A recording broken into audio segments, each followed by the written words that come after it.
Bonjour à toutes et à tous.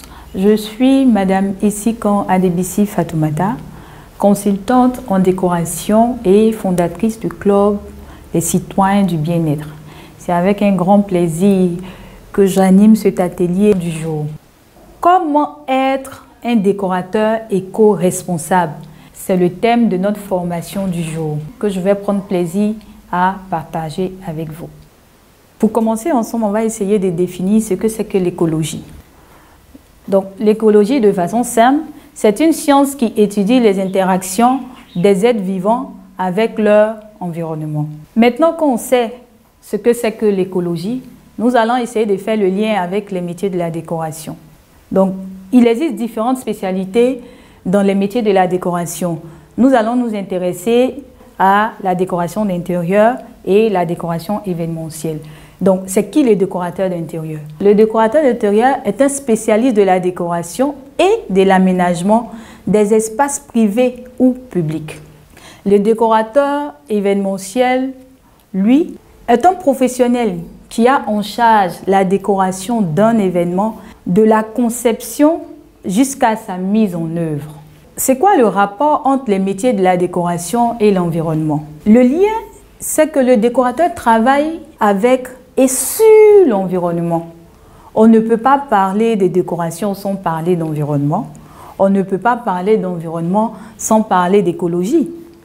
Le décorateur peut donc jouer un rôle important dans la recherche de solutions pour endiguer la crise écologique qui menace notre planète. Comment y contribuer? Déjà en étant un professionnel éco-responsable, c'est-à-dire en intégrant des mesures de protection de l'environnement dans ses activités et ses principes. Cela commence par la prise de conscience.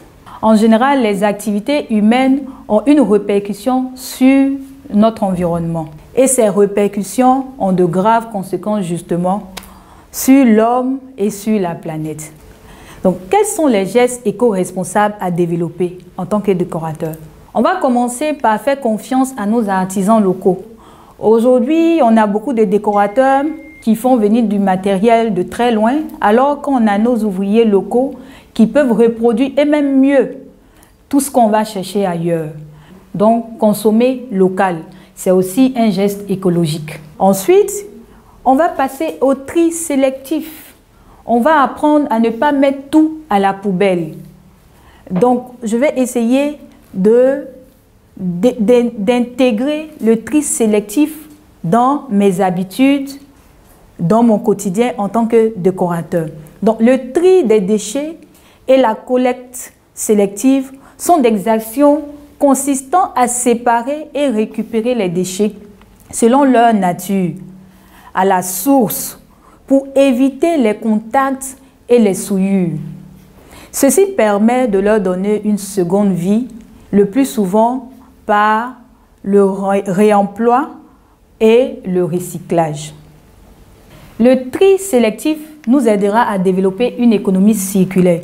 Donc, nos éléments qui étaient censés se retrouver dans la poubelle vont à chaque fois être utilisés. Donc, on va les remettre à chaque fois dans les circuits. Donc, l'économie circulaire est une économie basée sur la transformation du déchet en ressources. Donc, on va développer le recyclage. Le recyclage inclut la créativité. Donc, à la base, en tant que décorateur, c'est sûr qu'on est déjà très créatif. Donc, on a ici, sur l'image, l'exemple des ampoules qui ont été récupérées pour en faire des centres de table, par exemple, ou un objet décoratif qu'on peut poser dans une pièce ou un espace de vie. Nous avons également la récupération. À la différence du recyclage, c'est que dans la récupération, l'objet reste objet. Un peu comme sur notre image où nous avons une vieille échelle qui a été présentée comme un meuble d'intérieur. Nous avons aussi un troisième élément, le surcyclage. Dans le surcyclage, l'objet est amélioré, transformé en produit de qualité ou d'utilité supérieure. Donc, deux palettes, on les transforme en mobilier pour un intérieur. comme geste éco-responsable à développer, c'est aussi dans le choix des matériaux. On doit avoir le réflexe de faire attention soit aux notices ou aux compositions des éléments qu'on va choisir pour notre activité justement. Toujours dans la décoration événementielle, on utilise souvent les bolducs pour habiller les pieds des bâches. Alors que les bolducs, à la base, ce n'est pas biodégradable. Donc, voici les critères qui permettent de dire qu'un matériau est écologique. Il est issu d'une ressource renouvelable. Sa production et sa transformation requièrent peu d'énergie et ne génèrent pas de gaz à effet de serre. Son extraction ou sa récolte ne cause pas de dommages à l'environnement. Il est entièrement recyclable, composable et réutilisable. On va aussi essayer d'être éco-redevable. Être éco-redevable, c'est de poser une action en faveur de l'environnement. Donc, en tant que décorateur, je peux choisir de planter des arbres ou de mener une action qui impacte notre environnement direct ou indirect. Ce qu'on peut surtout faire à notre niveau, c'est aussi la promotion de la décoration écologique. Voilà ce que le décorateur à son niveau peut faire pour aider notre planète. Donc vous voyez que nous avons vraiment un grand rôle à jouer. Nous travaillons directement avec l'environnement, nous travaillons sur l'environnement.